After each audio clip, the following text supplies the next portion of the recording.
एक बार स्वामी विवेकानंद अपने आश्रम में एक छोटे पालतू कुत्ते के साथ टहल रहे थे। तभी अचानक एक युवक उनके आश्रम में आया और उनके पैरों में झुक गया और कहने लगा, स्वामी जी, मैं अपनी जिंदगी से बड़ा परेशान हूँ। मैं प्रतिदिन पुरुषार्थ करता हूँ, लेकिन आज तक मैं सफलता प्राप्त नहीं कर पाया। पता नहीं ईश्वर ने मेरे भाग्य में क्या लिखा है, जो इतना पढ़ा लिखा होने के बावजूद भी मैं नाकामयाब हूँ। युवक की परेशानी को विवेकानंद जी तुरंत समझ गए।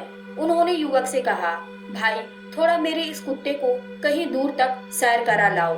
इसके बाद मैं तुम्हारे प्रश्नों का उत्तर दूंगा। उनकी इस बात पर युवक को थोड़ा अजीब लगा, लेकिन दोबारा उसने कोई प्रश्न नहीं किया और कुत्ते को दौड़ाते हुए आगे निकल गया। बहुत देर तक कुत्ते को सैर कराने के बाद जब युवक आश्रम पहुंचा, तो स्वामी जी ने देखा कि युवक के चेहरे पर अभी भी तेज है, लेकिन वह छोटा कुत्ता थकान से जोर जोर से हाँफ रहा था। इस पर स्वामी जी ने पूछा, क्यों भाई, मेरा कुत्ता इतना कैसे थक गया? तुम तो बड़ी शांत दिख रहे हो, क्या तुम्हें थकावट नहीं हुई? युवक बोला, स्वामी जी, मैं तो धीरे धीरे आराम से चल रहा था, लेकिन यही बड़ा अशांत था।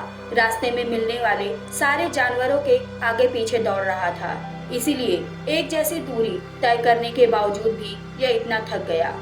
तब विवेकानंद जी ने कहा, भाई, तुम्हारे प्रश्नों का उत्तर भी तो यही है।